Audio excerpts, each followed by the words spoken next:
Hi అండి, good morning. ఇవాళ మీకు నేను మంచి రెసిపీ అనేది షేర్ చేస్తున్నాను. ఏంటంటే మార్నింగ్ కొంచెం చికెన్ కర్రీ ముక్కలు అనేవి మిగిలినవి, దాంతో కొంచెం గ్రేవీగా ఇంకొంచెం వెజిటేబుల్ యాడ్ చేసి దాంట్లో మంచి రెసిపీ అనేది మీకు చూపిస్తాను, చూడండి.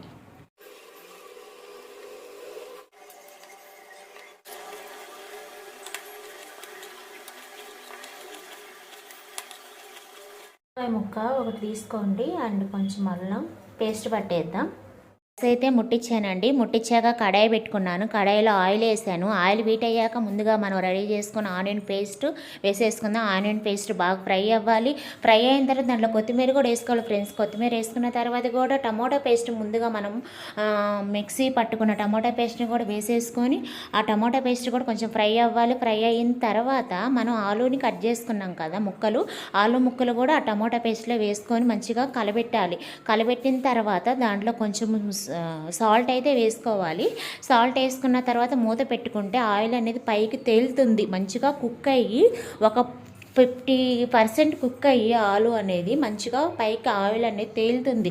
తర్వాత చిటికెడు పసుపు, రుచికి సరిపడా కారము అండ్ కొంచెం ధనియాల పౌడర్, దాంట్లో కొంచెం చికెన్ మసాలా పౌడర్ యాడ్ చేసుకుందాము. అలా మీ కాడ గరం మసాలా ఉంటే కొంచెం గరం మసాలా వేసుకోండి. అలా యాడ్ చేసిన తర్వాత మనం ముందుగా మిగిలిన చికెన్ ముక్కలను కూడా దాంట్లో వేసేద్దాం. వేసేసిన తర్వాత వాటర్ కూడా యాడ్ చేసుకున్నాం కదా, యాడ్ చేసుకున్న తర్వాత ఇవన్నీ మూత పెట్టేసుకుంటే ఒక 5 minutes వదిలేస్తే మంచిగా దగ్గర పడి చిక్కగా కర్రీ గ్రేవీ అనేది రెడీ అయిపోతుంది. చూసారా ఎంత చక్కగా ఉందో.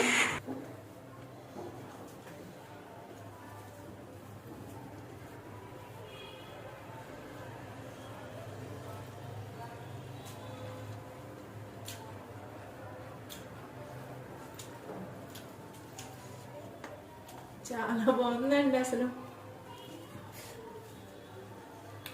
ఎంత బాగుందో అసలు.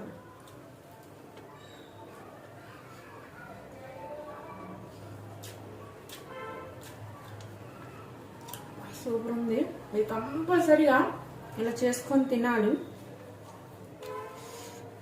మీకు ఖచ్చితంగా నచ్చుతుంది.